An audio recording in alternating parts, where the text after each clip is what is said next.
Assalamualaikum warahmatullahi wabarakatuh. Perkenalkan, nama saya Bagas Sudianto, mahasiswa Fakultas Farmasi Universitas Wahid Hasyim Semarang.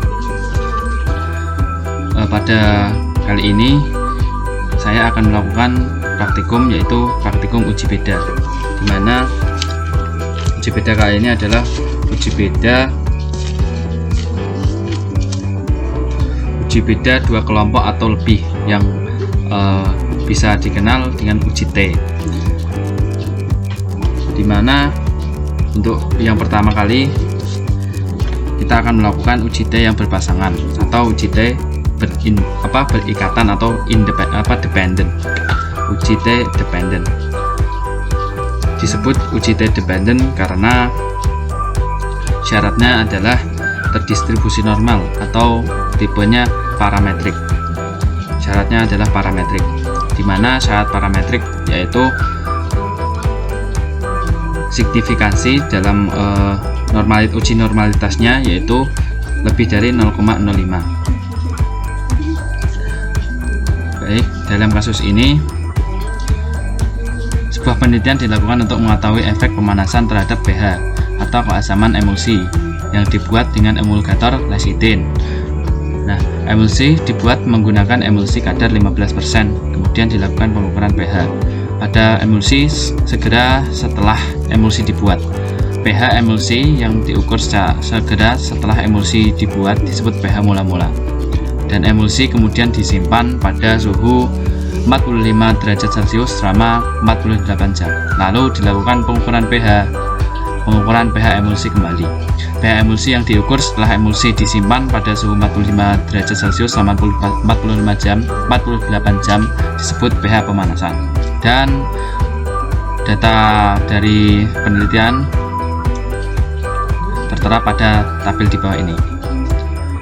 Jadi ini ada dua perlakuan. Dilakukan pH mula-mula emulsi itu yang ini. Setelah disimpan selama 48 jam dalam suhu 45 derajat Celcius, suhunya menjadi ini, pH-nya menjadi yang ini, yang tabel ini. Nah, kita akan menganalisis apakah terdapat perbedaan antara pH emulsi yang mula-mula dan setelah dilakukan pemanasan dengan menggunakan uji T berpasangan. Kita buka aplikasi SPSS-nya.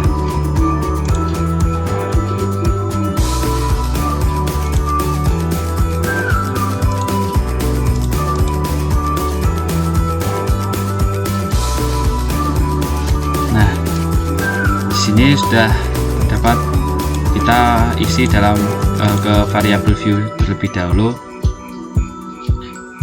Yang pertama kita isi sebelum, yaitu pH sebelum pemanasan, dan ini sesudah pemanasan. Kita isi desimalnya 2 karena data yang kita pada kasus tadi itu desimalnya 0 di belakang koma, di belakang koma terdapat 2 angka maksudnya. Oleh karena itu desimalnya kita isi 2. Nah, setelah ini kita isi 2 semua. Setelah itu kita masuk ke data view. Nah, di sini saya sudah memasukkan semua datanya tadi. Sudah sesuai ya, sudah sesuai sepertinya. Nah, kita langsung untuk melakukan uji T, karena syaratnya tadi adalah harus parametrik, bersifat parametrik atau terdistribusi normal, maka kita akan melakukan uji normalitas terlebih dahulu. Untuk uji normalitas kali ini saya akan menggunakan uji Shapiro-Wilk, karena data pada kasus kita kali ini adalah data yang bisa dikatakan sedikit.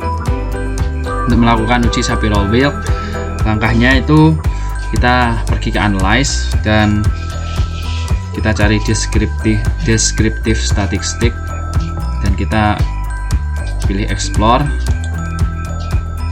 Nah, kita isi dependent listnya dengan ini, masukkan semuanya ke dependent list. Oke. Dan kita pada display ini kita pilih yang plot, dan pada kotak dialog plot kita yang deskriptif kita uncheck list, dan ini pada box plot ini kita non, dan normality plot speed test kita checklist. Kita continue dan klik OK.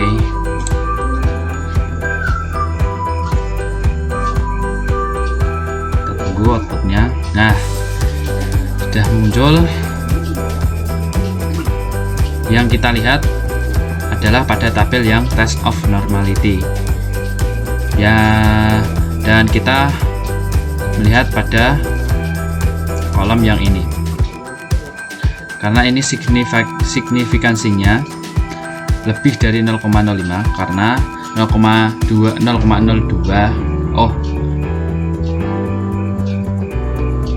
maaf, karena signifikansinya ini sepertinya kurang dari 0,05 ya, karena 0,02 dan 0,01, di sini 0,001, di sini kurang dari 0,05. Jadi kita akan melakukan, jadi data kita pada kasus ini artinya dapat disimpulkan bahwa data tersebut tidak terdistribusi normal atau bersifat non parametrik. Dan untuk data yang bersifat non parametrik, kita tidak menggunakan uji T berpasangan, melainkan dengan uji Wilcoxon. Baik. Nah, karena kita akan melakukan uji Wilcoxon, jadi kita langsung saja masuk pada analyze dan non parametric test. Kita pilih yang legacy dialog, dan kita pilih yang to related sample. Kita klik, dan ini ada seperti tabel ya. Ini yang variabel 1 kita masukkan yang sebelum, dan variabel 2-nya kita isi yang sesudah.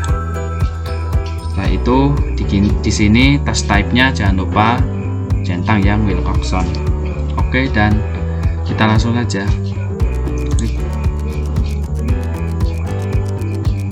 Nah, bisa terlihat, kita lihat pada tes statistik. Jadi, ini kan ada dua tabel ya. Kita lihat pada tes statistik, dan kita lihat yang asim sick to toilet. Di sini terdapat angka 0,002 yang artinya signifikansinya kurang dari 0,05. Yang artinya terdapat perbedaan pada data sesudah pH emulsi sesudah pemanasan, sebelum pemanasan, dan sebelum pemanasan. Terdapat perbedaan yang signifikan seperti itu. Nah, baik, kita lanjutkan pada kasus yang kedua. Pada kasus yang kedua ini kita akan melakukan uji T yang tadi kan yang berpasangan. Sekarang pada kasus yang kedua adalah uji T yang tidak berpasangan atau uji T dependent. Uji T independent. Karena independent adalah sendiri atau tidak memiliki pasangan. Kenapa disebut uji T tidak berpasangan? Karena pada uji ini dari satu variabel itu dilakukan lebih dari satu pengujian. Kalau yang pertama tadi kan satu variabelnya dilakukan dua kali saja, sebelum sama sesudah dilakukan 2 kali pengecekan. Nah, untuk yang tidak berpasangan atau independen ini, satu variabelnya dilakukan lebih dari satu, bisa 1, bisa 2, bisa 3, bisa banyak. Nah, untuk pada kasus kali ini saya bacakan dulu. Intinya seorang mahasiswa farmasi melakukan penelitian untuk mengkonfirmasi kadar sakarin pada merek impor, pada merek minuman impor dan lokal itu diukur, dan pada data ini terdapat data bahwa yang minuman merek lokal diteliti sebanyak 20 kali, dan untuk yang impor juga diteliti sebanyak 20 kali, dan didapat data seperti ini. Seperti itu. Dan untuk mengetahui apakah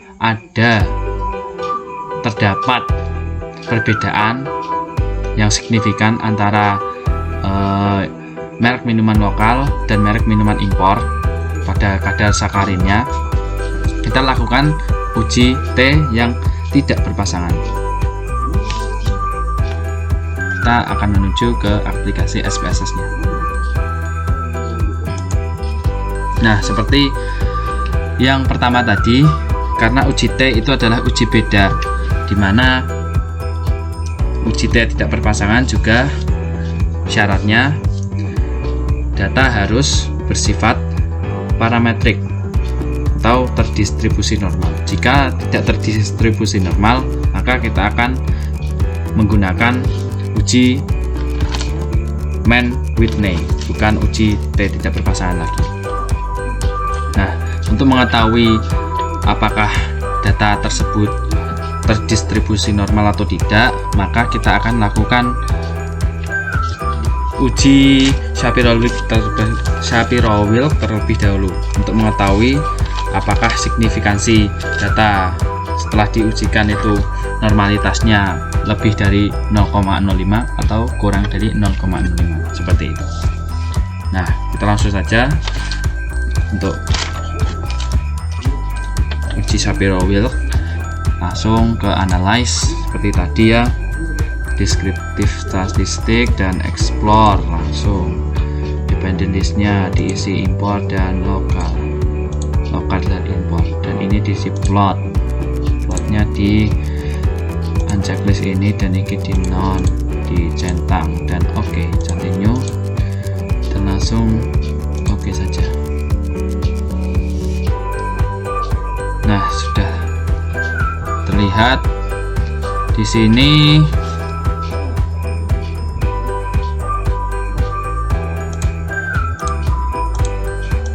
terlihat bahwa signifikansi dari karena ini Shapiro-Wilk-nya berbeda ya, ada yang lebih dari 0,05 dan kurang dari 0,05, maka kita menggunakan yang kolom Kolmogorov-Smirnov-nya. Jadi kita melakukan prosesnya tadi melakukan yang Shapiro-Wilk, tapi hasilnya kita lihat yang Kolmogorov-Smirnov. Di sini terlihat bahwa signifikansi yang lokal dari impornya itu 0,2 dan 0,08, berarti dua-duanya lebih dari 0,05, yang artinya data terdistribusi normal. Nah, karena itu kita akan langsung melakukan uji T berpasangan, uji T tidak berpasangan. Oke, kita langsung saja melakukan ujinya. Untuk uji T tidak berpasangan, kita akan membuka, karena ini hanya untuk uji normalitas, maka ini tidak digunakan. Kita akan menggunakan lembar yang baru. Nah, seperti ini. Ada totalnya ada 40 sampel data ya, dan kita akan langsung saja. Sebelumnya kita masuk variabel view dulu. Di sini kita tulis merek minumannya untuk tabelnya, dan desimalnya 0, kadar sakarinnya desimalnya ada 2 karena tadi kadarnya adalah rata-rata semuanya terdapat 2 angka di belakang koma. Dan di values kita untuk memudahkan kita beri logo ya atau label, yang satu untuk lokal dan 2 untuk impor. dan kita masuk ke data view-nya. Dan ini jika kita tulis 1, maka ini lokal muncul ya, mau import 2, dan ini muncul import seperti itu. Dan tidak lama lagi, tidak usah berlama-lama, langsung saja kita langsung masuk ke analyze. Kita cari yang compare means dan kita klik yang independent sample t-test, klik. Nah, di sini untuk merek minumannya, karena ini tes variabel dan ada grup variabel, dan tes variabel ini adalah variabel tergantung, di mana variabel tergantungnya adalah kadar sakarin, karena kadar sakarinnya tergantung pada merek minuman tadi, merek minumannya dari lokal apa impor, karena tidak bisa diubah-ubah. Yang bisa diubah-ubah adalah yang variabel bebas atau merek minuman ini. Kita masukkan pada grup variabel dan kita langsung saja yang define grupnya kita isi 1, grup 2 nya 2. Kita oke, dan langsung kita klik oke lagi. Nah, di sini terdapat 2 tabel dan kita akan masuk langsung ke independent sample test. Kita lihat pada tabel yang ini, sig yang ini. Jika ini kan 0,691, ini artinya lebih dari 0,05. Berarti kita langsung tarik garis yang equal variance assume, langsung strap di garis ini dan masuk ke sig to toilet. Dan ternyata 0,435, yang artinya ini lebih dari 0,05. Maka bisa disimpulkan bahwa data pada kasus kadar sakarin pada merek minuman lokal dan impor tidak terdapat hubungan, maksudnya tidak terdapat perbedaan secara signifikan. Semuanya jadi dapat disimpulkan bahwa tidak terdapat perbedaan secara signifikan antara kadar sakarin dari merek minuman lokal maupun merek minuman impor, seperti itu. Sepertinya kurang lebih itu yang bisa saya sampaikan. Apabila ada tutur kata yang sepertinya kurang paham, kurang dapat dimengerti, atau ada banyak kesalahan, saya minta maaf yang sebesar-besarnya. Wabillahi taufiq wal hidayah. Wassalamualaikum warahmatullahi wabarakatuh.